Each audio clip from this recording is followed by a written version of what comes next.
Good morning, children. So we are meeting in lecture number 4 of chapter 1, Arrival of British Europeans in India. So let us revise some old lectures, that is called lecture 1 to 3. In lecture 1, I explained you why there was a need to discover New Sea to India. In lecture 2, I explained you how the sea route was discovered and how step by step Europeans came to India. First of all, it was Portuguese, then it was British, then Dutch, Netherlands, and finally French. All these people came to India, they wanted to trade with India, and simultaneously they started to trade with India. Each and everyone was earning. But now there was a birth of greed, lalach. And because of this greed of acquiring more wealth from India, internal war started. Before this, we can say, okay, almost in as I told you, in 17th and 18th century, before that even in 16th century, French and British were constantly fighting with each other because they wanted to establish their supremacy in Europe. So wherever they went, there was constant clashes. Initially when British wanted to come to India, but because of influence of Portuguese, they were denied permission by Mughal Emperor. They kept on. They tried on. And after 13 years, they got permission to trade with India. Now, up till this time, Portuguese was not having a competitor. They were amassing the wealth in Europe. They were carrying out trade. It's a monopoly. For 100 years, Portuguese enjoyed monopoly in Indian trade. Now the competitors were born, clashes were born, and all these things. Finally came 18th century. British became stable in India, not powerful but stable in India, and they started their work. On the other side, there was no unity among Indian rulers. Right? They were constantly fighting with each other, having greed, and all these thousands of issues. Now when these Europeans came to India, they studied this situation. कि भाई India में तो राम ना राज है, India में कोई political unity नहीं है, बड़े बड़े जो राजा के नाम हमने सुने थे, उसको इतना पता नहीं है कि हम क्या कर सकते हैं, बराबर है? तो ये पूरी सिचुएशन का फायदा उठा के उन लोगों ने पॉलिटिकल इंटरफियरेंस शुरू किया। आहिस्ता आहिस्ता पॉलिटिकल इंटरफियरेंस की वजह से उन लोगों ने अपना एस्टैब्लिशमेंट शुरू किया, छोटे बड़े वॉर करते गए और अपना एस्टैब्लिशमेंट बनाते गए। आहिस्ता आहिस्ता समय चलता गया। British now became powerful. They defeated French in Mysore wars. Portuguese also could not stand against British. So everything was in the favor of British. Then it was the topic of Siraj Uddola, who became the Nawab of Bengal. Siraj Uddola was sternly against British, but unfortunately, by treachery, by murder, Mir Jafar, Mir Qasim, and all these things, British were able to defeat Siraj Uddola. Right? Siraj ud-Daula के बाद वो जो defeat हुई वो बनी थी battle of Plassey, जो मैंने आपको समझाया था। उसके थोड़े समय बाद बैटल ऑफ बक्सर बनी, और बक्सर के बाद ब्रिटिश को पहली बार हिंदुस्तान का बड़ा सा हिस्सा ऑपरेट करने को मिला, जागीर में मिला। They got the right to collect revenue from Bihar, Bengal and Orissa. ये तीनों प्रांत रीजन बहुत बड़े थे उसमें। तो इस तरह ब्रिटिश रूल की शुरुआत हिंदुस्तान में हुई। Now after battle of Buxar in England parliament, in English parliament, one act was passed which was called Regulating Act. According to this act, one representative, head representative of the company was sent to India as a Governor General. He was to be stationed at Calcutta, Fort Williams. Calcutta was the headquarters at that time. Now, British even had Madras with them, Fort George. They even had Mumbai taken away from Portuguese. So, the governors of Mumbai, that is called West, the governor of Calcutta, Madras, that is called South, and the head governor of Calcutta himself. These two governors was placed under his rule, his power. He was the head of the company. So whatever was collected from India, whatever political activities was carried out, it was totally decided from Calcutta. According to Regulating Act, which was passed in 1773 in British Parliament, first Governor General who came to India was Warren Hastings.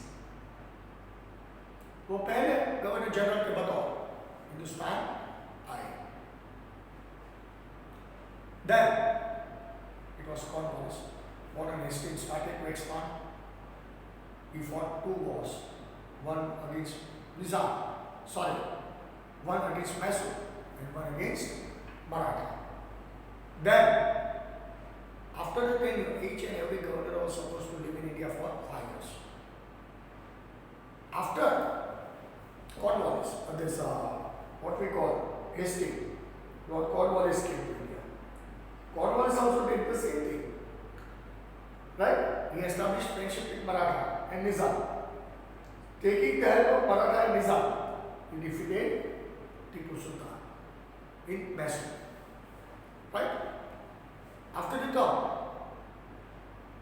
of Cornwallis, Sir John Shore came to India. He was not that efficient governor, history says. He was very strict and rigid. He adopted some very rigid policies. And because of these policies, the company was supposed to suffer heavy losses. और company को loss हो, वो तो कतई बर्दाश्त नहीं होता. इसीलिए ताबड़तोड़ उसका टेन्योर अभी खत्म होने वाला था. वो 5 साल नहीं थे, खत्म नहीं हुए थे, तो भी उसको वापस बुला लिया कि भैया आप वापस आ जाओ, आप हिंदुस्तान में नहीं चल सकते. और उसके बाद वेलेस्ली आया. 1798 में वो आया. 1805 तक हिंदुस्तान में रहा, मतलब 7 साल. और ये 7 साल में हिंदुस्तान को 80% गुलाम बना रहा है. 80% India, 70 to 80% of India was conquered by. Now, how? That I told you in previous lecture. When Wellesley came to India, he brought one policy along with him, which was called Subsidiary Alliance System.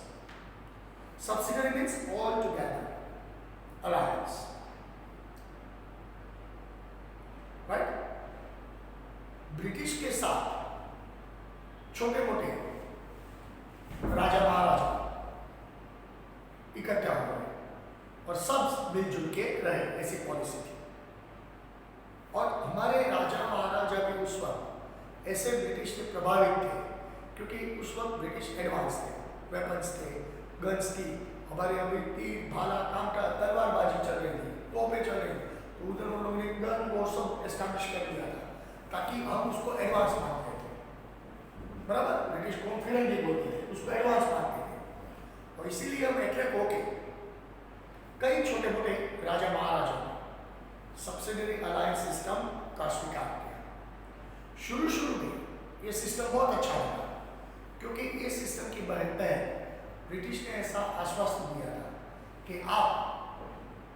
आपके case हो जाओ, हम आपके रजवाड़े की, राज्य की रक्षा करेंगे।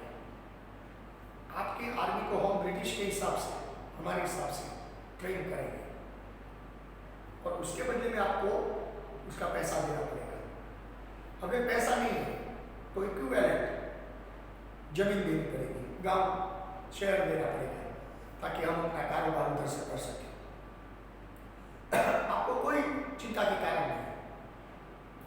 किसी के साथ वॉर होता है तो भी हम भाग लेंगे, आपके आर्मी को ट्रेन करेंगे, आपके कोर्ट में सही गलत का फैसला करने वाले हमारे एक रिप्रेजेंटेटिव होंगे जो आपको मदद करेंगे ताकि आपको कोई दिक्कत ना हो।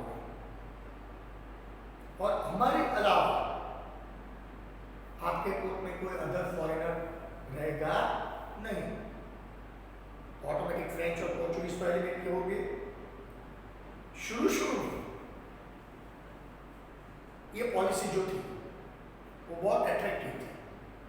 हमारे बड़े बड़े महाराजाओं को ऐसा लगा कि तो भैया बहुत अच्छी बात है, हम खाना खा के सो जाएंगे और हमारा काम ब्रिटिश करेंगे, हम उसके बदले में चंद पैसा दे देंगे, लेकिन हम मौज करेंगे, अय्याश करेंगे।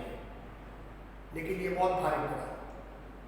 ये पॉलिसी ने राजा महाराजा को इतना अपाहिज बना दिया कि उसका जो रजवाड़ा था, उसकी जो रीजन थी, वो ब्रिटिश ने कॉन्फिस्केट कर दी, बिल्कुल निकम्मा बना दिया, अपाहिज बना दिया। जो पॉलिसी शुरू में बहुत अच्छी लगी थी, वही पॉलिसी आज उसके दुश्मन बन के बैठ गई थी। और इसकी वजह से एक शियार आपको मिलेगा, मटीरियल में भी दिया गया है, Wellesley was called a great conqueror. Understood? Wellesley was called a great conqueror क्योंकि उसने चाल से, राइट, चालबाजी से पूरा हिंदुस्तान गुलाम करने का फैसला किया। इसीलिए हम ये बोलते हैं कि वेलेस्ली बहुत चालाक था, बहुत चालाक था, राइट, क्योंकि उसको मालूम था आउटराइट ये बड़े बड़े जो राजा महाराजा है, लाखों की सेना है, आउटराइट हम उसको नहीं जीत सकते, लेकिन उसको ट्रेचरी करें, उसको ट्रैप करें। और इन लोगों में बुद्धि भी नहीं थी, तो हम हिंदुस्तान पे हुकूमत कर सकते हैं। इसके लिए उसने वो पासा फेंका, चाल चली, और हमारा दुर्भाग्य कि हम वो चाल में फंस गए। कई बार मैं ऐसा सोचता हूँ बच्चों कि इतने बड़े बड़े राजा महाराजा थे, उसके दरबार में बड़े बड़े थिंकर्स थे, फिलोसोफर्स थे, राइट, तो किसी ने ये सब नहीं समझाया होगा जैसे अभी मैं आपको समझाता हूँ, पूरी स्टोरी के हिसाब से पूरा लेसन में आपको समझाता हूँ, आप लोग समझ जाते हो। तो आप जब बैठते हो पढ़ने, तो आपके दिमाग में भी ये विचार आता है, आपके दिल में भी ये विचार आता है कि सर ने ऐसा बोला था, सर ने ऐसा बोला था, सर ये बोल रहे थे। तो इन लोगों को क्या बुद्धि नहीं थी? अगर आपकी उम्र का एक लड़का लड़की सोच सकते हैं कि ये तो सरासर नाइंसाफी है, थोड़ी तो अपनी बुद्धि का इस्तेमाल करो, तो ये तो बड़े बड़े नाम थे, आज भी उसके नाम है, आज भी निजाम का हैदराबाद फेमस है, आज भी ग्वालियर, सिंधिया, होलकर सब फेमस है, गायकवाड़, कितने बड़े बड़े महान राजा थे, बेशुमार दौलत थी, आज भी उसकी पीढ़ियां ऐश कर रही है। तो इतना सब कुछ होने के बावजूद भी मैं कई बार ऐसा सोचता हूं कि इन लोगों में यूनिटी क्यों नहीं थी? आपस का जो मामला था वो आपस में सुलझा लेते, लेकिन एक नहीं समझता, दो नहीं समझता, तीन नहीं समझता, सारे बुरन थे, पागल थे कि सारे लोग इसमें फंस गए, इसकी जाल में आ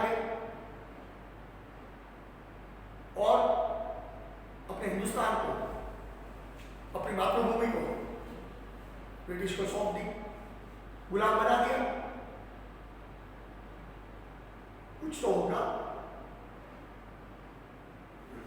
कई बार ऐसे सोचने पे मजबूर हम हो जाते हैं कि इन लोगों को बुद्धि नामक कोई चीज ही नहीं थी। इतने बड़े बड़े महान राजा थे, राइट? तो ये बात हुई। बाकी जो हुआ था वो तो सत्य है, हकीकत है।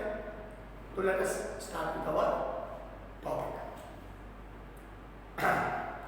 After page number 6, after Cornwallis, Sir John Shaw became the Governor General of India. Due to some of his rigid policies adopted by him, East India Company's fame declined. क्योंकि जब सर, मैंने अभी बताया ना आपको कि सर जॉन शॉ की rigid policy थी, he was a fanatic, पागल किस्म का आदमी था, और उसकी कई पॉलिसी ऐसे घूम रही हुई ब्रिटिश के लिए जो उसका नुकसान उठाना पड़ा। इसलिए ताबड़तोड़ उसको वापस बुला लिया कि भैया आप वापस आ जाओ, आपका बस आके बस का काम नहीं, हिंदुस्तान आप नहीं संभाल सकते, अब वापस आ जाओ। उसको वापस बुला लिया। And Marathas became strong. Marathas को जो कॉर्नवालिस वीक करके गया था, दोस्ती करके गया था, अंदरूनी वीक किया था, वो जॉन शॉ के समय में वो स्ट्रॉन्ग हो गए वापस। दुश्मनी कर रही थी ब्रिटिश और मराठास उस वक्त पावरफुल थे, उसके साथ कतई दुश्मनी मंजूर नहीं थी। ऐसा समझ में। सो Governor General Wellesley, who came after John Shaw, got the responsibility of making the company supreme in India. Company को कैसे आगे बढ़ाया जाए, कंपनी की जो कोई हुई थोड़ी रेपुटेशन थी वो वापस कैसे हासिल की जाए, क्या कर सकते हैं हम कंपनी के बारे में, वो सारी चीजें का जिम्मा अभी वेलेस्ली के सर आ गया। For this Wellesley introduced subsidiary alliance system, right? The condition of the system and the states adopted under this was as follows. Number 1, पहले तो बहुत अच्छा लगा था ये। पहली कंडीशन क्या थी? The army trained by the East India Company government will be provided to the state that accept this system. मतलब ब्रिटिश आर्मी होगा, आर्मी का पूरी ट्रेनिंग ब्रिटिश करेंगे, उसका खर्चा उठाएंगे राजा, लेकिन ट्रेनिंग ये सब मॉडर्नाइजेशन, वेपन्स, इक्विपमेंट्स वो सब ब्रिटिश का होगा, उसका धंधा भी चलेगा। Number 2, in return the state accepting this system will provide for the army और give away provinces with equivalent income to the British. ये सब में खर्चा तो लगेगा ना, तो ब्रिटिश की जो फीस होगी वो फीस तो देनी पड़ेगी। अगर कैश में वो फीस है तो कोई बात नहीं, बड़े बड़े राजा के पास तो बहुत दौलत थी तो वो ऐसे चुका सकते थे, लेकिन जो छोटे राजा सब्सिडरी अलायंस सिस्टम का हिस्सा बने, उसके पास इतनी दौलत नहीं थी, तो उसको अपनी जमीन जायदाद में से, अपने रजवाड़े में से कुछ हिस्सा ब्रिटिश को देना पड़ता था, जो उसकी फीस के बतौर चलता था। Without the permission of the company the state will not wage war or sign treaty with other states. मतलब राजे महाराजा को पूरा अपाहिज बना दिया था।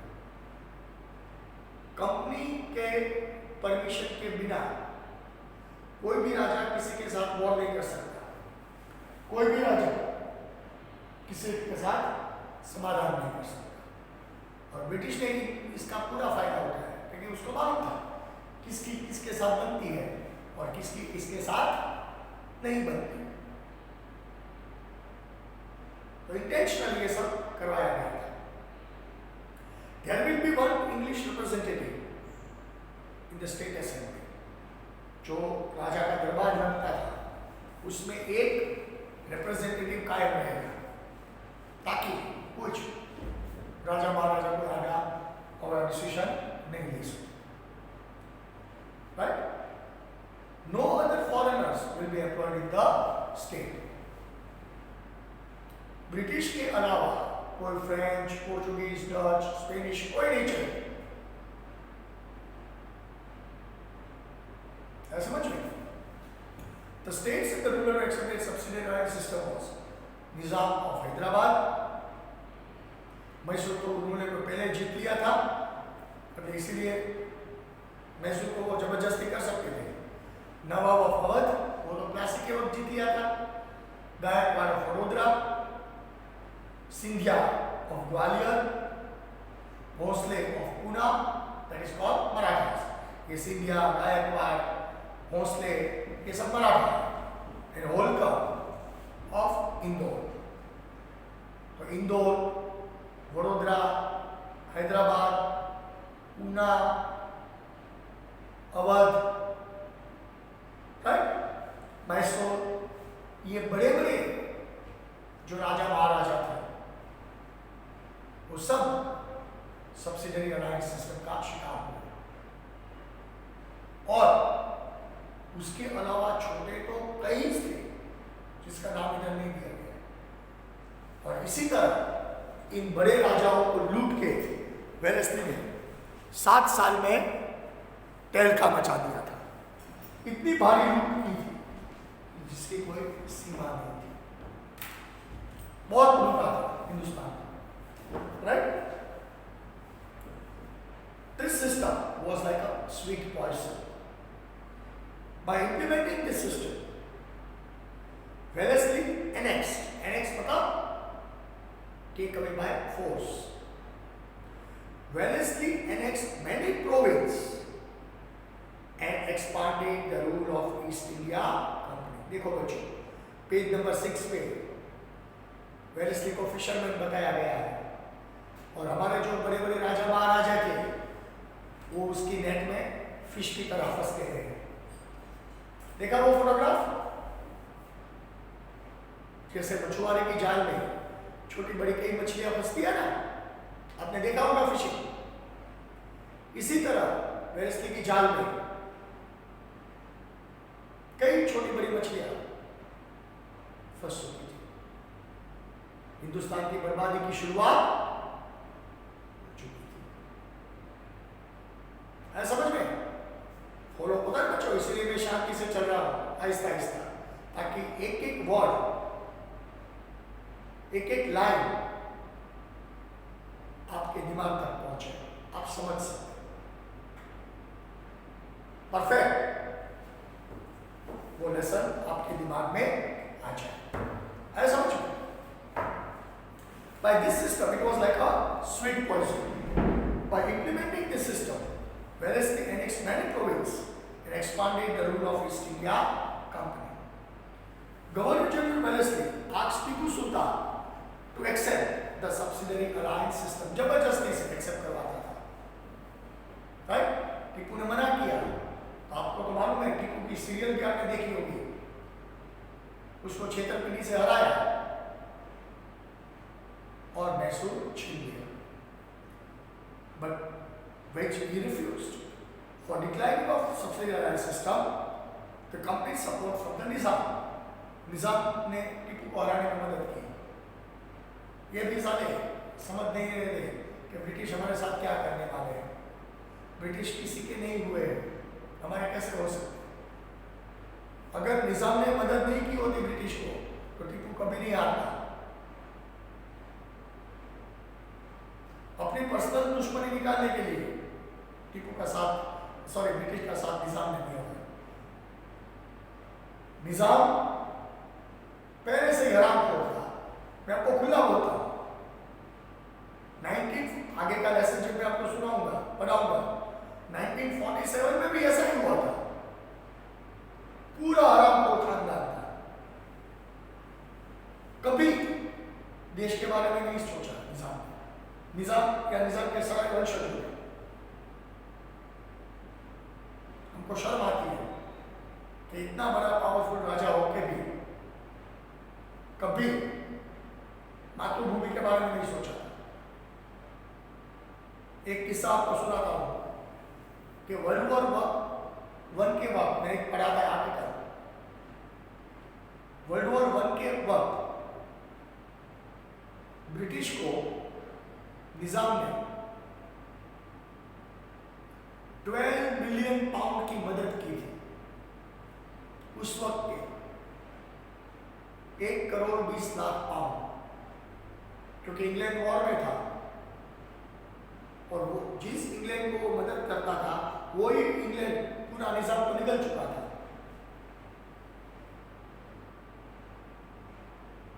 अब ढूंढ लेना कोई एनसाइक्लोपीडिया में निजाम का हैदराबाद, मैं खुल के बोलता हूं आज ओपन में, निजाम का हैदराबाद किसी भी वक्त जब से निजाम वंशज हैदराबाद का शासक बना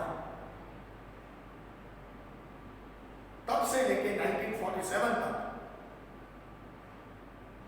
कभी अपनी मातृभूमि के बारे में नहीं सोचा था, अपनी भारत माता के बारे में कभी नहीं सोचा था। सिर्फ गद्दारी गद्दारी और गद्दारी। और ऐसे कई निजाम थे पूरे हिंदुस्तान में, और ऐसे सब निजामों के फायदे ले लेके ब्रिटिश ने इनको गुलाम बनाया। 350 साल हुकूमत की हमारी मूर्खामी की वजह से, अंदरूनी लड़ाई की वजह से सब कुछ गवा दिया, लुटा दिया पूरा देश। फिर भी कई लोग नहीं समझते। For declining the subsidiary system, the company, from the support of Nizam, attacked Mysore in 1799. During the Fourth Mysore War, Tipu lost his life with fighting with British. Tipu शहीद हो गया और मैसूर निकल गया। After Palestine, Hastings came to India as a governor general. He waged war with Nepal and made Gurkhas to join the army. उसने नेपाल जीता।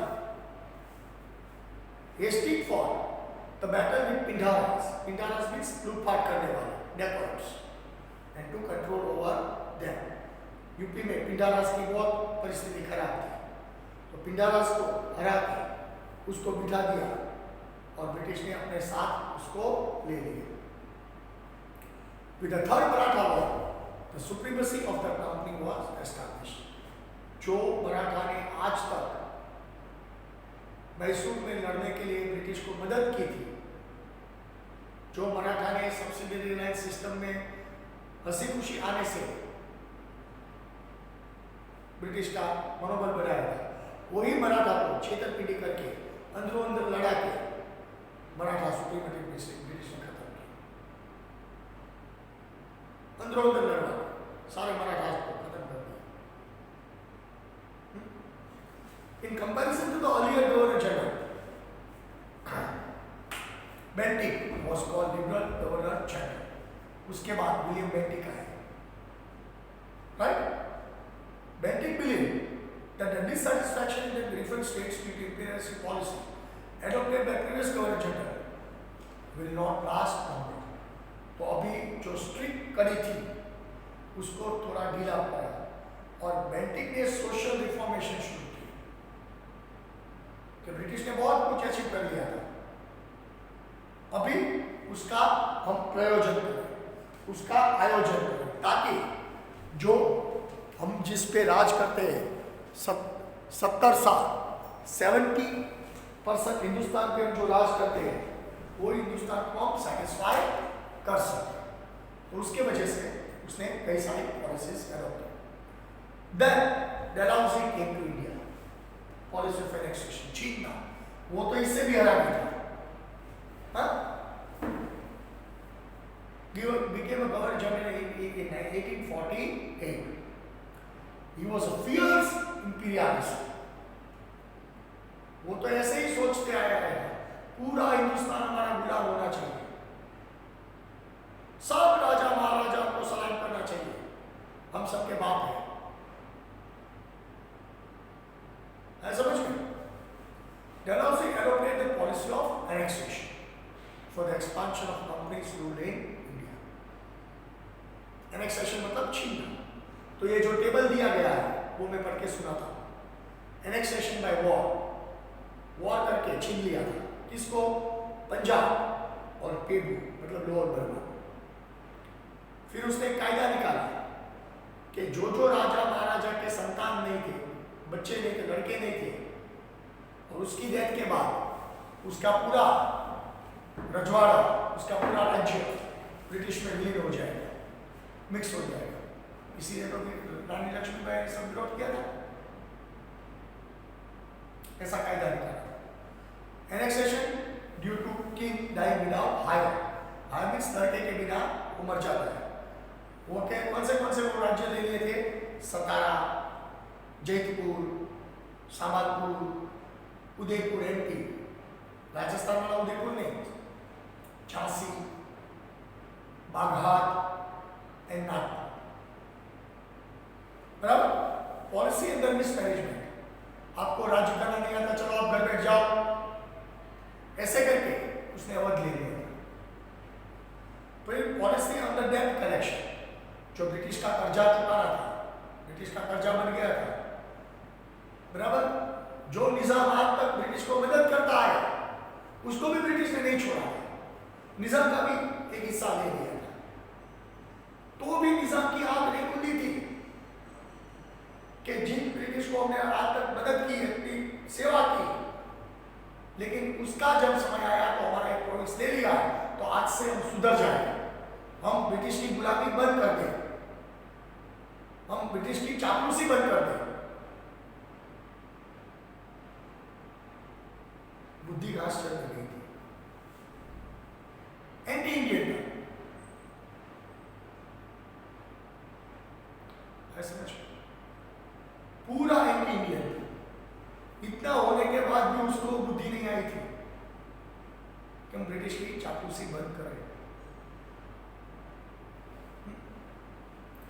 Annexation for the end of namesake rule, Karnataka and Tanjore. Now, besides being imperialist, Dalhousie was also a reformer. The first Indian railway line between Mumbai and Thane was started by him 1853. अपने फायदे के लिए ये सब किया था, ये कोई बड़ी बात नहीं थी। Wireless system between India and England was established, ताकि कम्युनिकेशन हो सके, तकलीफ पड़े तो माल सामान मंगवा सके इंग्लैंड से। एस्टैब्लिशमेंट पब्लिक वर्क्स डिपार्टमेंट, जिसको हम आज पीडब्ल्यूडी बोलते हैं, वो डलहौजी ने शुरू किया था। रास्ता बनाना, रेलवे लाइन रखना, पुल बनाना, अपने फायदे के लिए ये सब था ब्रिटिश के लिए, क्योंकि अभी पूरा हिंदुस्तान उसके हाथ में था। व्यापार के लिए, लूटपाट के लिए, आर्मी के लिए, एक जगह से दूसरी जगह जाने के लिए। इंग्लिश एजुकेशन, क्लर्क पर पैदा करना था, बड़े बड़े अफसर नहीं, was established. He passed laws on banning child marriages and advocated widow remarriages. एक दो कागज किए थे। Within 100 years from the Battle of Plassey, that is called 1757, the British ruled an empire, both expanded. 1857 का जब रिवॉल्ट हुआ तब पूरा हिंदुस्तान 90 years में ब्रिटिश का गुलाम बन चुका था। But in the process, they had to face the dissatisfaction and all these things. Now, economic impact of the company. When we hear it 100 years of the company's rule, we realize that India, which was an inevitable position in the world in previous centuries, became barely a country which produced raw material for England and prospective market of finished goods. Hindustan की हालत कंगाल हो चुकी 100 साल, लूटपाट मचा के एक समय का जो हिंदुस्तान सोने की चिड़िया था, आज कंगाल हो चुका था, भिखारी हो चुका था। समझ में? Bengal exported cotton, raw silk, sugar, jute, right? But because of fuel power policy, the glittering shine of economic prosperity of Bengal faded. Bengal सबसे बड़ा अभागी प्रोविंस था, क्योंकि सबसे ज्यादा लूटपाट बंगाल में हुई थी बक्सर के बाद। The dual power policy, द्विमुखी शासन, was introduced for the first time in Bengal, whereafter the power of collecting revenue was with British and responsibility of the people's welfare was with नवाब। नवाब को खर्चा करना, ब्रिटिश को इनकम करनी है। जो भी income होती थी वो ब्रिटिश ले जाते थे, जो भी खर्चा होता था वो नवाब को करना पड़ता लोगों के लिए। नवाब को भी कंगाल कर दिया। Thus, the British got the power without any responsibility, and Nawab got the responsibility without any power. This is called subsidiarized system, which ruined Bengal economically. बर्बाद कर दिया था बंगाल को, राइट? कहीं नहीं छोड़ा था, क्योंकि पूरे बंगाल में खलबली मच गई थी, पूरा कंगाल बना दिया था Bengal, right? The unfair revenue collection policy of the company made Indian peasants and debtors देवा में डूब गए, जमीन जायदाद चली गई खेडूत की। The British government imposed unfair taxes on Indian goods. They adopted various cheating practices to ruin the Indian industries by hook or crook. Unemployment increased. Companies traders forced to sign the contract for providing definite quantity of material for the short period. If the viewer refused, they were severely punished.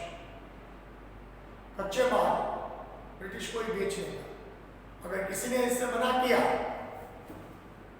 तो उसको punishment मिलती थी और उसकी सजा होती थी।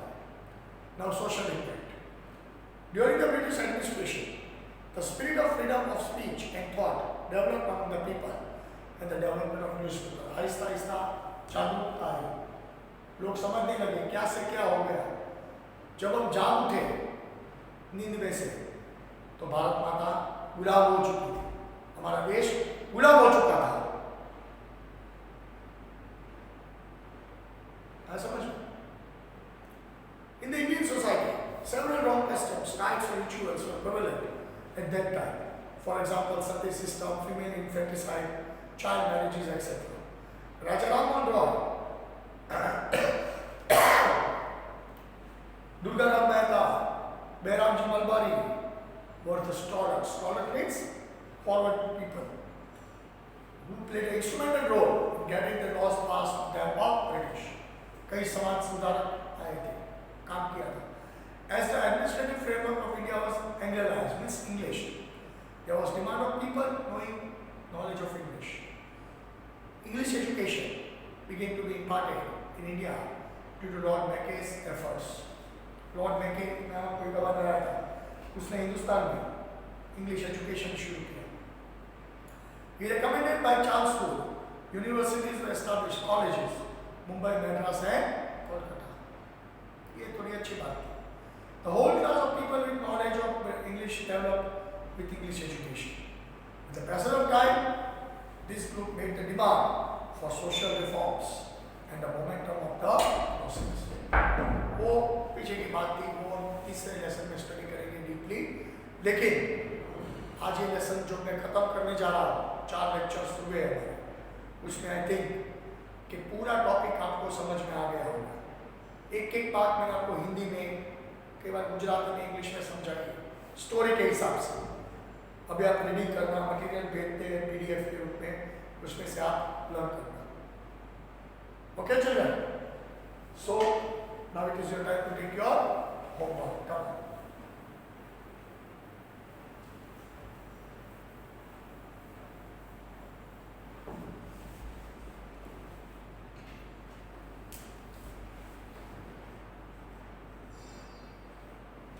Question number 1. Write a short note on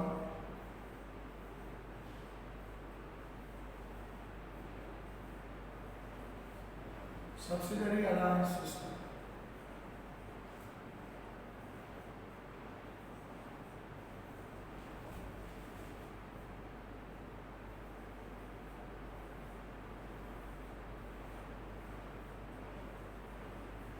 Number 2. Question number 2. Write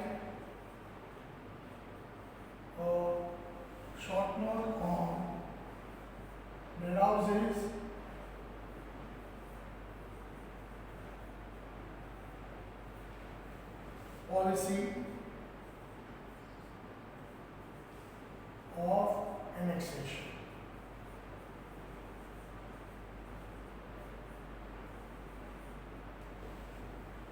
ये दो क्वेश्चन शॉर्ट नोट के हिसाब से है। Question number 1, right a short note on subsidiary alliance system. Question number 2, write a short note on Belarusia's policy of annexation. So with this, we are ending chapter number 1. Now in next lecture, we start chapter number 2. Okay children, till then, see you, goodbye, take care.